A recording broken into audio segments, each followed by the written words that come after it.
अस्सलाम वालेकुम, खबरहार में खुशामदेद। मैं हूं आपका होस्ट आफ्ताब इकबाल। वतीन हज़रात, आज शो का आगाज़ करेंगे अपने सेगमेंट फिल्म, किताब और लोग से। और आज पहली मर्तबा ये कहानी डिस्कस होने जा रही है इस शो में, जो फिल्म भी है, किताब भी है और इसमें लातादाद लोग हैं। नाम है ट्रॉय। हेलन ऑफ ट्रॉय एक बहुत बड़ा कैरेक्टर है और इसका ताल्लुक ग्रीक मिथोलॉजी से है। इसका ताल्लुक एक बहुत बड़े शोरा आफाक शायर होमर से है, जिसकी ये तख्लीक है, जिसकी ये इख्तरा है। ज़रा कहानी के बारे में हसनैन साहब बताइए। और ये यूनान की कहानी है। यूनान की मुख्तलिफ रियासतें जो आपस में बरसरे पैकार रहती थी। ठीक। तो ट्रॉय की रियासत, जिन्होंने बहुत बड़ा किला बना रखा था, उसके 2 शहजादे स्पार्टा आते हैं और स्पार्टा के अंदर एक मीटिंग होती है कि जी आज के बाद हम जंग नहीं करेंगे। जंग बंदी के हवाले से एक सुलहनामा तहरीर किया जा रहा है, जिसके ऊपर सिग्नेचर करने 2 शहजादे ट्रॉय से जाते हैं, जिनमें से एक शहजादा पेरिस है। वो बड़ा दिल फेंक है। पेरिस को देखते ही हमारे ज़हन में बहुत सारे सियासी किरदार हमारे मुल्क के आते हैं कि वो जहाँ हुस्न जमाल देखते हैं फिसल जाते हैं। हेलन के बारे में होमर लिख चुका है कि बिला खौफ तरदीद, और इस पे जोर देने के लिए वो कहता है कि इसकी गवाही मैंने देवताओं से ले ली है कि वो दुनिया की हसीन तरीन औरत है। और वाकई हेलन ना सिर्फ हसीन तरीन थी, उसको हसीन तरीन करार देने में अदीबों ने बड़ा रोल प्ले किया, जिसमें क्रिस्टोफर मार्लो पेश था। और सर कैरेक्टर वाइज हेलन ने जो कुछ किया, वो अगर तो आप ह्यूमन फ्रीडम को देखें तो she made her decision. She wanted to escape जी, क्योंकि उसका जो शौहर था मैंने लाओस, वो बाकायदा बदकिरदार इंसान था जी, और उसके साथ हेलन का कोई मैच नहीं, कॉम्बिनेशन, कोई मैच बनता नहीं था। तो मैं जाती तौर पर पेरिस के खिलाफ हूं, क्योंकि पेरिस की इस आशिकी ने, अगर देखा जाए तो हेलन ने अपनी जान बचाने के लिए, वो इश्क के हाथों मजबूर नहीं थी, वो अपनी जिंदगी को पुरसुकून करने के लिए एक राक्षस के चुंगल से रिहा हुई। लेकिन ये शख्स खालिस हेडोनिज्म का आइकॉन था, तायुश, इश्क, मोहब्बत। तो उस जज्बे से सरशार उसने हेलन को देखा, उसके साथ राहो रस्म डेवलप किया, मोहब्बत डेवलप की, उसे बताया कि मैं तुम्हारे इश्क में मुब्तला हो चुका हूं, चूंकि तुम बहुत हसीन हो। एंड शी वॉज रेडी, क्योंकि ये भी शहजादा है और एक दुश्मन मुल्क का शहजादा, यही तो मुझे बचा सकता है। इसको बड़े ड्रामाई तरीके से ये मिथ ये बताती है कि जहाज का एक होता है अरशा जी, एक उसका बिल्कुल अपोजिट होता है नीचे तय खाना, जहां कार्गो का इस्तेमाल होता है। तो वो तय खाने में छुपा के हेलन को ले गया, और उससे जो तबाही आई, पेरिस को अगर पता होता कि इसकी कीमत उसे भाई के खून के साथ अदा करनी पड़ेगी। और इस कहानी का वाहिद माकूल किरदार हेक्टर, बेहतरीन इंसान, वो एक्लीज के हाथों मारा जाता है। एक्लीज एक बहुत बड़ा जंगजू है, जिसका रोल ब्रैड पिट ने किया। और आप जानते हैं कि एक मुहावरा है अंग्रेजी जबान में, एक्लीज हील। इसका क्या मतलब है? Weakness, vulnerability. ये उसकी एक्लीज हील है जी। इस वक्त पाकिस्तान की एक्लीज हील इकोनॉमी है। एग्जैक्टली। वैसे तो लातादाद हैं, लेकिन सच पूछें तो economy is virtually our Achilles heel. God forbid हमारा हशर वही हो जो एक्लीज का हुआ था। कहानी को हम मजीद डिस्कस करेंगे। हम डायरेक्टर की तरफ आते हैं। आप हैं वुल्फगैंग पीटरसन। बेहतरीन डायरेक्शन है इनकी, बहुत शानदार काम इन्होंने किया। एक वाहिद कमजोरी इनकी जो नजर आई वो थी डिजिटल एक्टर्स, डिजिटल कैरेक्टराइजेशन और वीएफएक्स। वो कमजोर थे कि वॉर्स में पता चलता था कि वो इनके फौजी यूं यूं करके उछलते उछलते जा रहे हैं। तो इसलिए ये वाहिद रीजन मैं समझता हूं हो सकती है कि नॉमिनेशन नहीं आई फॉर द ऑस्कर। हालांकि बॉक्स ऑफिस पे 200 मिलियन से ज्यादा कमाया इसने। ये प्रॉफिट है। बड़ी बाकमाल फिल्म थी, बहुत अच्छी हो सकती थी। जेम्स कैमरन को बीट नहीं करती तो मीट जरूर करती अगर वीएफएक्स को थोड़ा सा बजट दिया जाता। उसने पैसे बचाए, साफ पता चल रहा है सारे पैसे उसने ब्रैड पिट को दे दिए होंगे। फिर पीटर ओटूल को ले आया जो पेरिस का और हेक्टर का बाप होता है, है, जी। पीटर ओटूल का ये मेरा ख्याल स्वान सॉन्ग था। उसको वो झुर्रियां डालनी नहीं पड़ी, वो लगी 150 साल का रहा था बेचारा। सर वो एक क्या चीज है जिसको टांगा हुआ है आपने? ये क्या है भाई? Elephant in the room. ये ट्रोजन हॉर्स होगा। एग्जैक्टली, बिल्कुल ये सारा ट्रोजन हॉर्स। ये ट्रोजन हॉर्स जितना बदहैत इसने फिल्म में बनाया था वैसा ही यहाँ बना के रखा हुआ है। अच्छा जी, एक एक करके हम मुख्तलिफ कैरेक्टर्स को बुलाते हैं। पहले के कुछ सुनावा दसाओ। आपके ख्याल में मैं किसे बुलाना चाहूंगा? ऑब्वियसली हेलन को।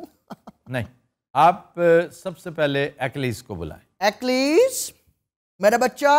बहुत हैंडसम होना चाहिए। भाईजान एक्लीज ब्रैड पिट। एक्लीज आवन मेरा बच्चा, आवन जल्दी, आवन जल्दी, आवन। The guns of never on Robert countrymen. या कांटेक्ट कर लो नमा नमा। भाई एक्लीज को भेजो। ते मैं बांधर हाँ। ये एक्लीज, ये सारा एक्लीज। हुण कौन आवे? वो ये है ना जो, जी जी जी। उसने क्या रोल प्ले किया? ओ वालिद साहब दा रोल अदा कर। पीटर ओटूल का। Peter O'Toole. ट्रॉय का किंग प्रियम। यस, आवन्यो आवन्यो आवन्यो। ओ वाह वाह वाह वाह। हेलो। ओ यार, नहीं चक आ भाई जी औलाद ही भैड़ी नहीं कराई मान लो। क्या सोचकर आपने इसको दे दिया पीटर ओटूल का? की मतलब इसको दे दिया है? होर कोई बंदा है ਤੁਹਾਡੇ ਕੋਲ? हाँ, अगर वो ब्रैड पिट बन सकता है, तुम पीटर ओटूल क्यों नहीं बन सकते? ਇਹ ਸਾਡੀ ਫਿਲਮ ਵਿੱਚ हाँ, तो ये तुम्हारा जानी दुश्मन, तुम्हारे बेटे का कातिल, और तू मेरे पुੱਤਰ ਨੂੰ ਕਤਲ ਕੀਤਾ ਸੀ। ਮੈਨੂੰ ਵੀ ਤੇ ਤੇਰੇ ਪੁੱਤਰ ਨੇ ਕਤਲ ਕੀਤਾ ਸੀ। दूसरे बेटे ने, पेरिस ने, जो हेलन को भगा के ले जाता है, बाद में थोड़ी सी गैरत खाता है वो, क्योंकि उसके तमाम काम बेगैरती पर मबनी होते हैं। लेकिन जब देखता है ना कि भाई को कत्ल कर डाला है, इनफैक्ट वो जंग एक तरह से जीत चुके होते हैं। ये जंग नसाबी तौर पे अगर देखा जाए तो स्पार्टन्स जीत जाते हैं। जब एक्लीज आके मार देता है हेक्टर को, लेकिन कला बाला हिसार था, बहुत तगड़ा कला था, इसको ब्रेक नहीं कर सकते वो एक तरह से अपने तौर पे जंग जीत कर वो वापस चले गए। लेकिन एक सिपा सालार था ओडेसियस, जिसने मशवरा दिया, और बड़ा नादिर मशवरा, बड़ा लाजवाब बेशकीमत मशवरा। उसने कहा कि ये अंदर से अब पेपर टाइगर बन चुका है ट्रॉय, इसका असल जर्नैल हमने मार दिया है, और वो था हेक्टर। बाकी तो सारे बाप, बूढ़ा है बेचारा, बुजुर्ग, उसमें वो दमखम ही नहीं है। बहादुर था लेकिन बहुत अलील भी है और ज़ईफ भी। दूसरा इंट्रूडर है, चोर है, यूसर्पर है, वो बहादुर हो ही नहीं सकता। पेरिस। तो इसलिए तुम्हें सिर्फ अंदर दाखिल होना है। अंदर दाखिल होके कला, हम कहते हैं ना, कला अंदर से खोला गया। जैसे आजकल हमारे मुल्क के बारे में कहा जा रहा है, बार बार आपको मुमासलत नजर आएगी। मैं नहीं चाहता एनालॉजी ड्रॉ करना, लेकिन अनफॉर्चुनेटली हो रही है कि इस मर्तबा भी कले का दरवाजा अंदर से खुला है, बाहर से नहीं खुला। ये जो कुछ आपको नजर आ रहा है, हम श्रीलंका से बिल्कुल इतने से फासले पर हैं। अल्लाह ना करे कि हम उसी अंजाम से दो चार हों, लेकिन डगर वही है जिस पर हम चल रहे हैं। तो तरीका क्या था जी? अंदर ट्रोजन हॉर्स एक बनाया गया, लकड़ी का, जिसको कहते हैं काठ का घोड़ा। हमारी लोक दास्तानों में काठ का घोड़ा। तो ट्रोजन हॉर्स क्रिएट किया गया। ट्रोजन हॉर्स वहां पर छोड़ दिया गया साहिल पे। बादशाह को बताया गया कि साहिल पर बहुत बड़ा लकड़ी का घोड़ा है। तो उसने कहा ये क्या है और क्यों है? तो उसके एक नजूमी ने, जो है खाम खा ओवर स्मार्ट बनते हुए, उसे कहा कि ये यूनानियों में एक परंपरा है, एक रिवायत है कि जब वो फातेह होकर जाते हैं तो तोहफा देकर जाते हैं कि भी हम इतनी देर तुम्हारे मेहमान रहे, तुम्हारी सरजमीन पर रहे, हम अपनी निशानी के तौर पे। तो फिल्म में उसने मेंशन किया कि हम इसे अपनी फतह की ट्रॉफी के तौर पे अपने पास रखेंगे। देखिए तकब्बुर आ गया, तो पहियों के साथ उसको घसीटते हुए अपने कले में ले गए। अब रात का पिछला पहर, तो ट्रोजन हॉर्स के अंदर से लोगों ने निकलना शुरू कर दिया, कला खुल गया और बहुत से दरबान भी मारे गए। इस दौरान एक्लीज को निशाना बनाया प्रिंस पेरिस ने, और उसने मारा वहां पे जो उसका वीक पॉइंट था, जो उसकी एक्लीज की जो हील थी। अब ये हील की दास्तान भी है कि जब ये पैदा हुआ उसकी माँ ने उसको आब हयात में डबोया और वो हमेशा हमेशा के लिए महफूज हो गया कि अब ये अमर है। लेकिन उस वक्त उसकी माँ भी ये भूल गई कि जिस हाथ से उसने पकड़ रखा था वो ग्रिप उसकी हील के ऊपर थी, तो हील को आब हयात टच नहीं कर सका, चुनांचे ये उसकी कमज़ोरी है। कहानियत इसी तरह डेवलप की जाती है, ज़ेब दास्तान इसी को कहते हैं। शेक्सपियर के यहाँ ये सबसे ज़्यादा और बाकमाल है। शेक्सपियर को शेक्सपियर इन्हीं चीज़ों ने बनाया।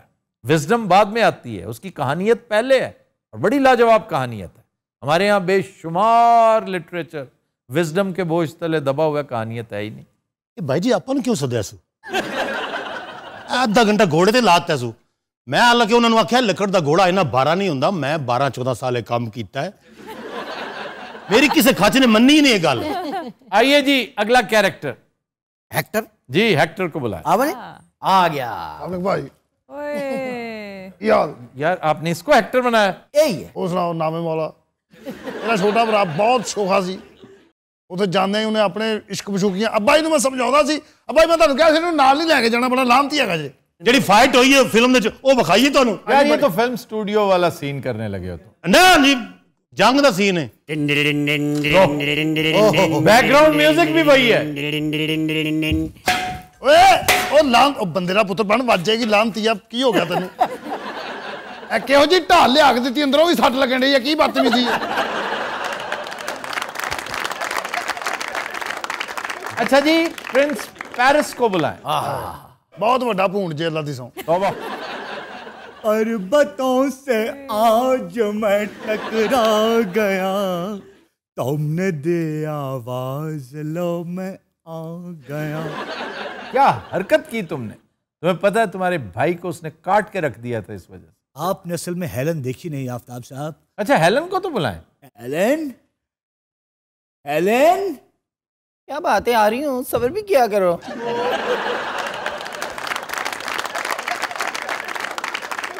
इसके लिए तुमने इतनी जंग करवा दी इस औरत के लिए? आपको क्या पता, तू मुझे कबूल मैं तुझे कबूल, इस बात का गवाह खुदा। तड़धम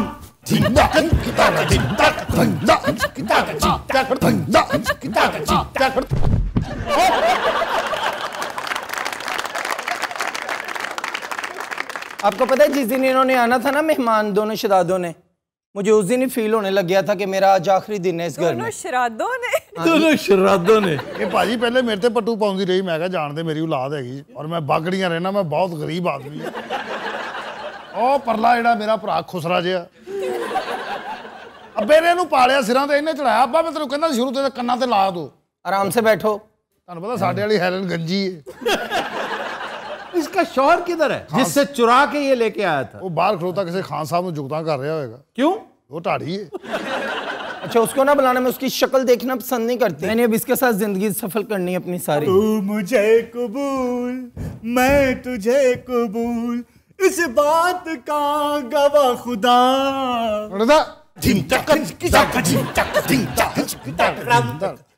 हाँ जी आप कौन है? ये उनका घर वाला है। औंदा औंदा मेरा नहीं। अच्छा तुम वो जी मैं ਉਹਦਾ ਖਾਵੰਦ ਹਾਂ ਜੀ ਬੂਏ ਬਾਰੀਆਂ ਦੇ ਨਾਲੇ ਕੰਧਾ ਟੱਪ ਕੇ। ਉੱਥੇ ਜੰਗ ਵਾਲਾ किस गल तो हुई है? किस बात? ਇਹਦੀ ਫਿਕਰੀਅਤ हुई है। ये रिपीटर तुमने क्या डाला मेरे साथ? तो मैं देखो रिपीटर और रिपीटर कौन है? इस पूरी कहानी का खालिक होमर आपने तो मिलाया ही नहीं उससे। उनको मैं लेके आता हूँ, वो असल में अंधे भी है ना। आ जाइए होमर। अरे जबान आराम से ले जाओ। अस्सलाम वालेकुम। बैठ जाइए आप सब, बैठ जाइए बैठ जाइए। चलिए योगा करते हैं। ਇਹਨੇ ਸਾਨੂੰ ਕਿਸੇ ਯੋਗਾ ਨਹੀਂ ਛੱਡਿਆ। ਉਮਰ ਇਹ ਬਾਬਾ ਰਾਮदेव है। अच्छा भाई सब सांस लीजिए, गहरा सांस लीजिए। अच्छा जैसे मैं करूंगा मेरे पीछे पीछे वैसे करना है, ठीक है? अब शेर आसन है आफ्ताब साहब। शेर आसन के कुत्ता आसन है। करो जो बाबा ही हाथे पहने। तो पता है जंग के दौरान से यही आसन की लड़ाई इतनी शुरू हुई थी। जैसे मैं करूंगा वैसे कीजिए। की अल्लाह दी सौं यार किन्ने क्या सी ट्रॉय फिल्म रखो। अब सब ने एक साथ यूं करना है। अच्छा अब आप सब अपने इस नुथने को दबाएं। भाई जी नुथना की होंदा है? मेरा तो है ही नहीं नुथना। भाई इनू कहते हैं नुथना। यहाँ पे हाँ नहीं रख के। हाँ बाबा जी करना की है? खारिज कीजिए। नहीं दिया जो होनी नहीं दे तो किथों करें।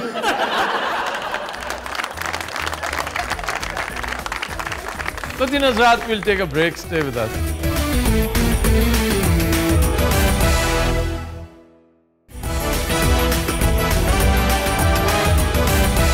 Welcome back. फतिन हज़रात, आज का गाना हमने फिल्म बंदिश से लिया है। तस्लीम फाजली के लिरिक्स हैं और बहुत खूबसूरत कंपोजिशन रॉबिन घोष की। गाया मेहदी हसन खान और महनाज ने। पेश करने जा रही हैं उकाशा गुल और साथ देंगे अजहर रंगीला।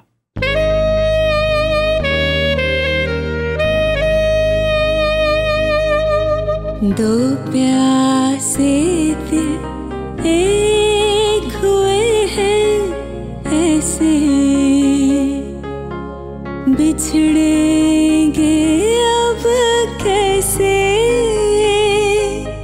दो प्यासे दिल एक हुए हैं ऐसे, बिछड़ेंगे अब कैसे। प्यार मुझे करते ही रहना सारी उम्र तुम ऐसे, एक दूजे में खो जाते हैं नदिया सागर जैसे। दो प्यासे दिल एक हुए हैं ऐसे, बिछड़ेंगे अब कैसे।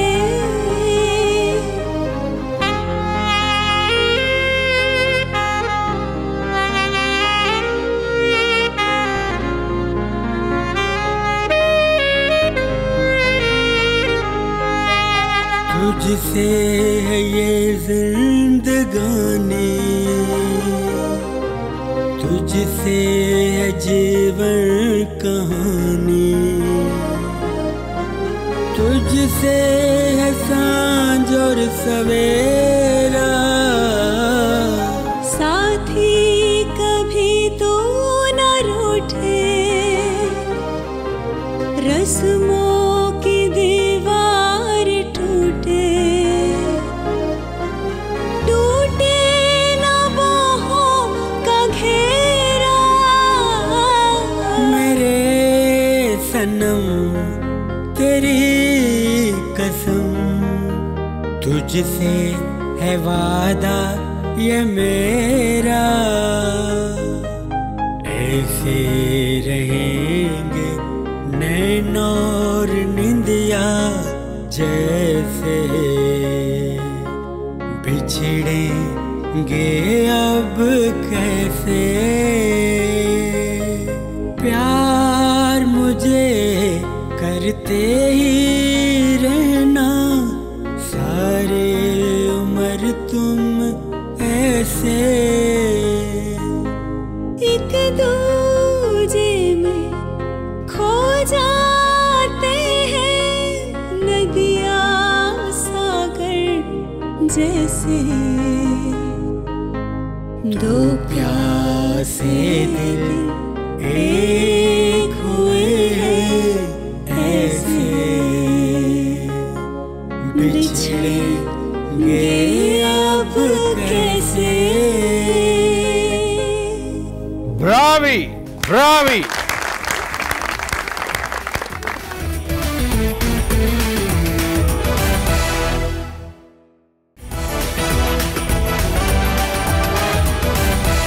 Welcome back.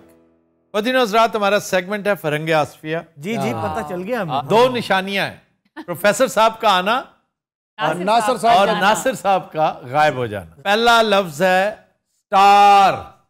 आप खुद स्टार्स हैं सारे। सर है भी हाँ जी फिर मैं कोई नहीं। ਉਹ ਵੀ ਸਟਾਰ ਯਾਰ, ਉਹਦਾ ਘਰ ਛੋਟਾ ਤੇ ਕੀ ਹੋ ਗਿਆ? ਦਾ ਛੋਟਾ ਘਰ ਹੈ ਸਰ, ਲੋਕਾਂ ਨੇ ਘਰ ਝਾੜੂ ਰੱਖਿਆ ਹੁੰਦਾ, ਇਹਨੇ ਸਿਰਫ ਤੀਲਾ ਰੱਖਿਆ। ਤੁਹਾਨੂੰ ਪਤਾ ईदियां छुट्टियां च मैं हो गया आया भाण नालों में। अच्छा माशाल्लाह वड़ने चिक वजी मथे च। नहीं सर, अब पुन्नू ने अपने घर में बहुत सारा काम करवाया है। हाँ जी, हाँ जी। बड़ा खूबसूरत हो गया घर पुन्नू का। और 1600 रुपया लगा सारे घर पे।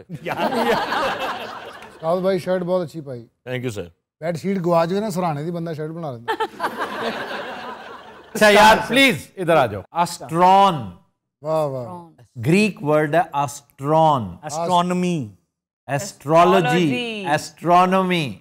अच्छा, बाज लोग एस्ट्रोनॉमी और एस्ट्रोलॉजी का फर्क मलूज़ खातिर नहीं रखते। एस्ट्रोनॉमी जो है, astronomy is the science of stars. इसका कॉस्मोलॉजी से ताल्लुक है, cosmology. Astrology study of stars है। मतलब है झटके से अंदाज में एक्सप्लेन किया जाए तो यूं समझिए कि जैसे साइकोलॉजी और साइकेट्री में जो फर्क है। इसको इल्मे फल्कियात भी तो कह सकते हैं ना जी, वो और जो एस्ट्रोलॉजी है वो है इल्मे नजूम। इल्मे नजूम, बिल्कुल। अच्छा शकील साहब वर्गे ना लम्मे पै के यही भुलेखा पै रहा थले कुंडी लाई है कि नहीं?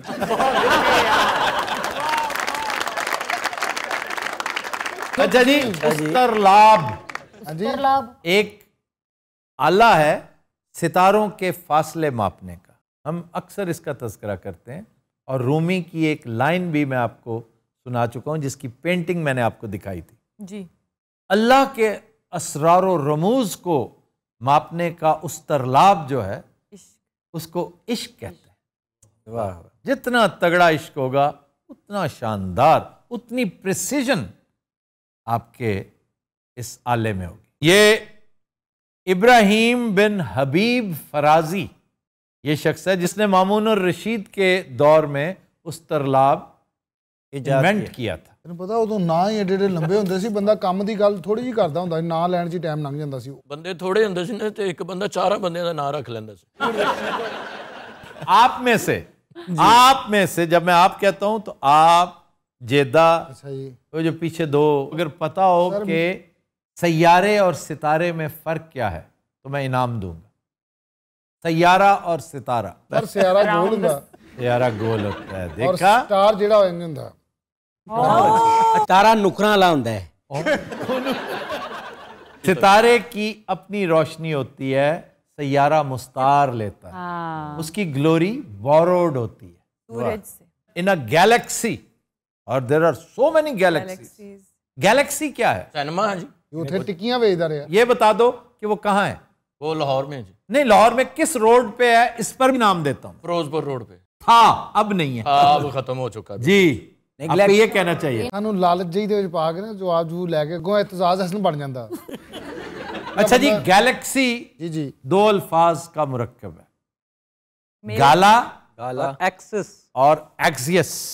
Gala means milk. Gala is milk, And axios is from axios is path, way. Milky way. Milky वे।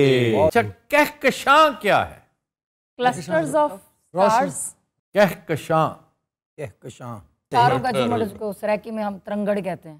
हाँ जी, तरंगड़ जो होता है ना, वो जैसे ऊंट के ऊपर जी। बहुत बड़ा थोड़ा या बोरा जी, जो है ये जो तरंगड़ है, तरंगड़ आपने एकदम तरंगड़ भी कहते हैं, तरंगड़ भी कहते हैं। तरंगड़ हमारी तरफ कहते हैं, तरंगड़ सराइकी में कहते हैं। ओके। तो इसी के साथ मिलता जुलता है कि काह क्या है? काह घास, काह इज घास, ग्रास का कशां खींचना। तो अगर आप एक तरंगड़ खींच रहे हो सड़क के ऊपर तो एक रास्ता बना देगा। आप अगर आसमानों पे देखें तो आपको सितारों का एक ऐसा रास्ता नजर आएगा, सड़क की तरह नजर यूं आता है। लगता है जैसे एक सड़क है, एक पगडंडी है जो कहीं जा रही है। उसको कहकशां कहते हैं। नाइस, बहुत अच्छा। Thank you sir. नाइस का मतलब क्या है? बहुत अच्छा। नाइस। नाइस का एक्चुअल मीनिंग है बेवकूफ, लेकिन ये पुरानी इंग्लिश है। ओल्ड इंग्लिश में नाइस कहते थे इसको। ये एक बंदा जो बहुत ही ऐसी बात करे कि जो हकीकत से बरक्स हो, जिसको समझने के लिए बंदा सर पकड़ लिया, यार इसने क्या बात की है, जिसको कहते हैं यावागोई कर दी है, जिसका सर पैर ही कोई नहीं। और मेरा ख्याल है नाइसिटी इसी से निकला है। यार तुम तो नाइसिटीज में चले गए हो, जो उसकी बारीकियां हैं, इतनी भी क्या बारीकियां के हर बारीकी पे दम निकले। फिर है सिली, इसका मतलब है समोसा। सिली मानदा नहीं, एक्चुअली कहते हैं बड़ा अहमक। क्यों रंगीला साहब? लेकिन इसका असल मतलब है बहुत खुश, फैंटास्टिक। फैंटेसी से तो नहीं है? हाँ, फैंटेसी से उसका ताल्लुक है। फैंटास्टिक एक्चुअली हम समझते हैं बहुत शानदार, बड़ी ज़बरदस्त चीज़, लेकिन इसका असल मतलब था अहमकाना काम, एक बेवकूफ़ाना सा काम।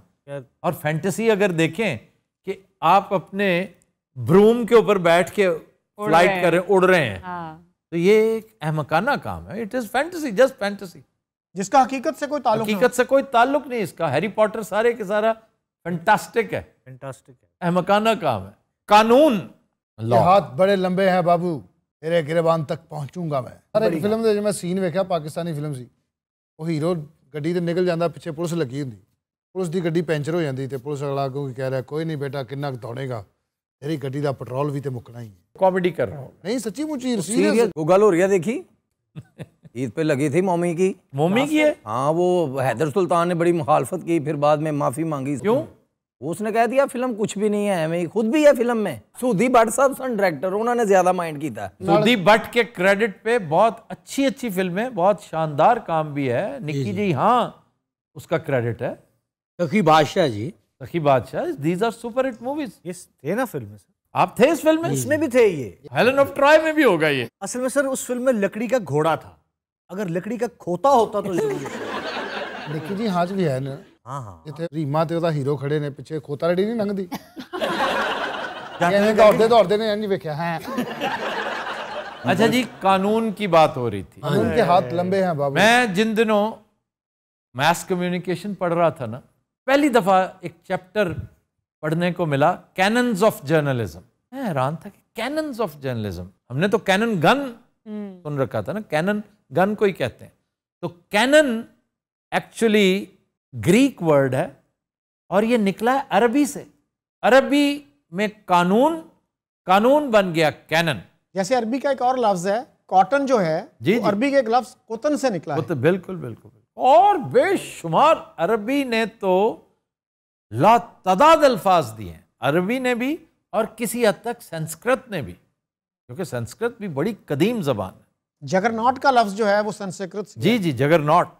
एक जगरनॉट करके सिंगार, एक जगरनॉट करके सिंगार, मेरे मन के द्वार ये घुसत जात हम हसत जात। अरे अच्छा, जगरनॉट का मतलब आता है तुम्हें? जगरनॉट पूछ रहा हूं भाई। नहीं ना पता, नहीं पता। तुम्हें भी नहीं पता? एक कदों आइंस्टाइन दा साला है, पता होना। बाद में जगरनॉट होता है बहुत बड़ी लॉरी, गाड़ी या ट्रक, उसको जगरनॉट कहते हैं। ये तो कोई जगरनॉट गुजर के गया है यहाँ से। ਜਿਹੜੇ ਲਿਖੇ ਜੇ ਫਰੰਗੇ ਆਸਵੀਆ ਕੀ ਲੈ ਆਇਓ ਅੱਜ ਮਾਸ਼ਾਅੱਲਾ ਮੌਲਾ ਖੈਰ, ਇੰਜ ਦਾ ਬੰਦਾ ਹਕੀਕਤ ਗੱਲ ਕਰਕੇ ਵੀ ਕਹਿ ਰਿਹਾ ਹੁੰਦਾ, ਫੇਰ ਵੀ ਪੁੱਛ ਲੈਣਾ ਕਿਤੇ। राज का शेर। जफर साहब कहते हैं ये क्या कि सुबह को रह जाए फिर भी तू बाकी। ये क्या कि सुबह को रह जाए फिर भी तू बाकी, मैं अपने आप से शब भर तुझे निकालता हूँ। अरे वाह यार भाई,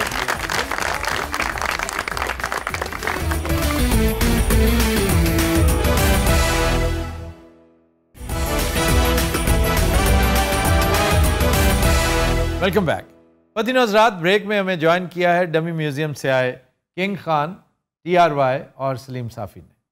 जनाब क्या हाल है? आप कैसे हैं? मैं बिल्कुल ठीक ठाक हूँ जनाब। अखिया तू बिलाल राजा, आए हैं दिन ये प्यार के, अखिया तू चुरा न राजा, जाए न दिन ये प्यार के। ये प्यार के दिन है आपके? जी बिल्कुल, इसमें कोई शक नहीं है। आप देखिए, हम तो हर वक्त ही प्यार के, ये मार धाड़ के दिन है। अच्छा यार ठीक है, मान लिया मान लिया। मार धाड़ के दिन आए। अच्छा जी, आपका क्या हाल है? ये क्या हो रहा है मुल्क में? किधर गई वो तामीर और तरक्की? किधर गई वो दूध की नहरें, किधर गया वो डॉलर, किधर गई वो मईशत। इनका इलाज दरियाफ्त होने वाला है। दरिया पे होने वाला है? दरियाफ्त दरियाफ्त दरियाफ्त कितना बड़ा ना दरियाफ्त कह कहाँ रहे पे यार बीच में ये देखिए ना, फिर नॉन प्रोफेशनल लोगों को आप बुला लेती है, बीच में टोक रहे होते हैं, हमारी भी बात रह जाती है ना, तुम्हारी सुनी जाती है, घटिया इंसान। ये दोनों से मेरा सवाल है, तीन बैठे वो यार छोड़ो, उसका कुछ तल्लक है कुछ आपस से। खान साहब का आजकल इंटरव्यू हर बंदा ले रहा है, आप दोनों माशाल्लाह मेन है अपने अपने चैनल के जी, आपको टाइम नहीं दे रहे वो कुछ? मैं बताऊं गंजे, देखो बात ये, खान साहब 1 मिनट मेरा टर्न है, मुझसे किए है ना सवाल। नाजरीन 2011 का वो साल था कि मैंने खान साहब का इंटरव्यू लिया, और उसके बाद मैं बताऊं कि सूरत हाल ऐसी बनी कि तो मैंने अपने दोनों कान पकड़ लिए ओके। यही वो बातें हैं, ये टॉर्चर करते हैं, ये लफ्जों की जंग करते हैं, और जिस मेहमान को बुलाते हैं उसके साथ फिर ये ज्यादती इस तरह करते हैं। लेकिन इस जबान को कोई भी नहीं रोक सकता, ना ही इसको काट सकता है। आप चाहे मेरी जान ले लें मगर आप मेरी जबान बंदी नहीं कर सकते। अच्छा मैं कह रहा था, नहीं अब मैं ये कह रहा था कि सवाल मुश्तरका है आपसे। आपने ये क्या किया? मैं ये कह रहा था, लाशा पे खावरना कभी स्टोर बाला रावड़ा, ताजा ताजा द्रेसलोर गुलूना बाला रावड़ा। आपने कहा कि ये इंटरव्यू क्यों नहीं कर रहे, उसकी सिंपल सी वजह है कि इमरान खान इनको मुंह नहीं लगाता। बात मेरी जहां तक है तो मैंने इंटरव्यू कर लिया है। जाने दे क्या मुंह नहीं लगाता, जाने दो मुझे जाना है। वैसे ये लाइन इस वक्त आंखों में आंखें डाल के बात करना चाहता हूँ वजीर आजम पाकिस्तान जनाब शहबाज शरीफ के साथ।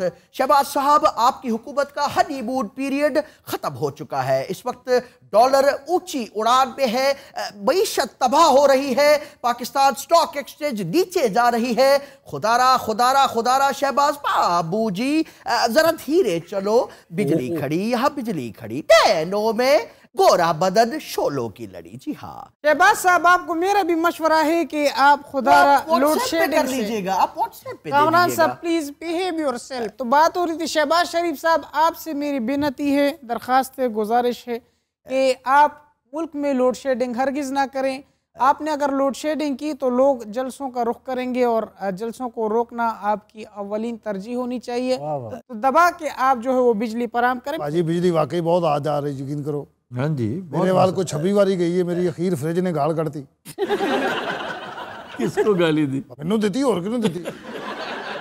निकाल साहब वापस आ गए हैं जी, काफी देर से। अच्छा, मैं बड़ा मिस कर रहा था आपको, यकीन करे गायब हो गए आप, क्यों? मतलब सर मुझे हैरानी इस बात पे आ रही है कि खान साहब मुझे क्यों मिस करते रहे। खान साहब वाकई क्यों, आप क्यों मिस करते रहे?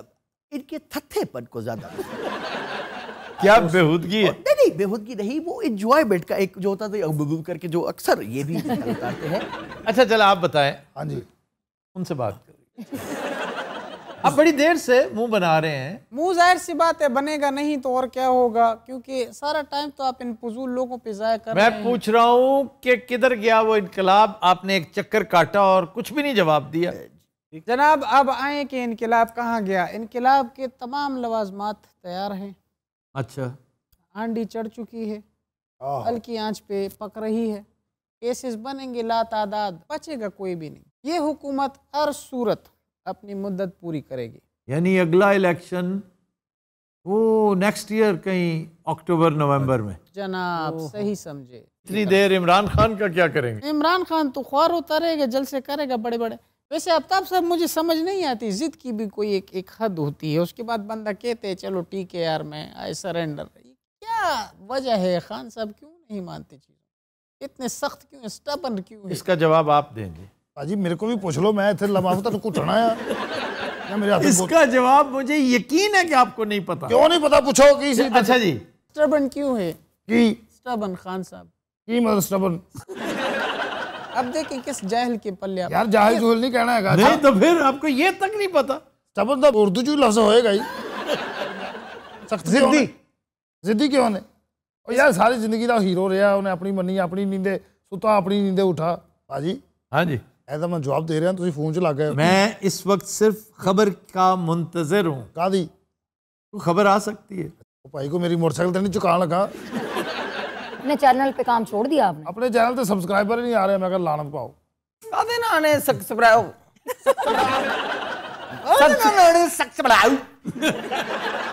काम से आते हैं भाई, कुछ करेंगे तो वो क्या कुछ दाना डाल रहे हैं उधर आ जाएंगे वो। याद आ गया वक्त मैनू हाय हाय स्टूडियो का दौर साहब सलामत अली खान जी मैं खिदमत करनी अज मैं जिस मकाम ते पहुंचे उन्हां दुआवां दा सदका जी इत्थों ही हिसाब ला ला उन्हें केड़ी दुआ दी होनी। आप क्या मुंह उठा के बैठे हो, बात ही नहीं कर रहे। वेट कर रहा हूँ। अच्छा मैं आप उचक लिया करें, ये बड़ा खबीस है, उचकने देता नहीं है। मैं काफी देर से वेट कर रहा था कि वो स्टबर्न वाले सवाल का जवाब आएगा। मुझे बताओ कि इमरान खान इतना स्टबर्न क्यों है? जी सख्त क्यों है, जिद्दी क्यों है? जिद्दी क्यों मैं तुहानू दस रहा जिद्दी इस तो भी वो कल्ला ही सारी जिंदगी। इसका जवाब ये होना चाहिए कि उसके पास एक तगड़ा मौकफ है, वो ये मौकफ अख्तियार कर चुका है और ये उसका मौकफ इस वक्त अवाम उन्नास में भी एक्सेप्ट किया जा चुका है कि एक साजिश हुई उसकी हुकूमत के खिलाफ, उसी साजिश के तहत उसको नाजायज तौर पे हटाया गया और आज गली गली मोहल्ले मोहल्ले में लोग जो है वो निकल रहे हैं उसके जलसों में। वो सबूत है, ये बात होती है। यार फर्क कादा पिया भी पहले इमरान ते हुण इमरान की वही गल है। पहले लोग उससे मोहब्बत करते थे, हुण इश्क करते हैं। बच्चा देखा है वो जो उससे मिलने आया सर, वो चेक करें आप, जो ऑटोग्राफ लेके गया है। आपने उसका वो वीडियो देखा जिसकी वजह से वो यहाँ पहुंचा है? नहीं, वो उसमें चिल्ला चिल्ला के रो रहा है। उसने कहा सिर्फ एक दफा मिला दो, मैं इसके हर जलसे में गया हूँ, मुझे कोई मिलने नहीं देता, सिर्फ एक दफा मिला दो। उस वीडियो के तहत ये वहाँ पहुंचा है। भाई जी मैं ਤੁਹਾਡੇ शो ਆਉਣ ਤੋਂ ਪਹਿਲੇ ਰੋਂਦਾ ਨਹੀਂ ਸੀ, ਮੈਨੂੰ ਬੁਲਾ ਲਓ। मैं इस तरह ਹੁਣ ਵੀਡੀਓ ਛੱਡਿਆ, मैं कहा मैं मिलना इमरान खान ਨੂੰ मिलना। उन्होंने फैसलाबाद ਦਾ एक डमी इमरान खान ਉਹਨੂੰ ਮੈਨੂੰ बुलाता। हाँ शुक्र करें आपको वो सियालकोट वाले से नहीं मिलाया, उन्होंने फैसला जो ड्राई फ्रूट का बिजनेस करता है।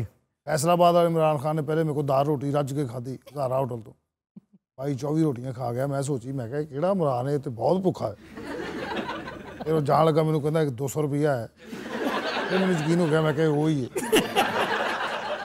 यार साहबा मेरे पट्ठियां ही दर्द रही पल्लियों खाओ 1.5 महीना। ये बात छेंजे बंदे ना कोई शादी ते सलाम लै लेना, मैं ओदी ड्यूटी ला देगा, जा लगो मैनू लाना जे। अगले ने होरे कित्थे जाना, तू ओनू लै जा गुलामाबाद।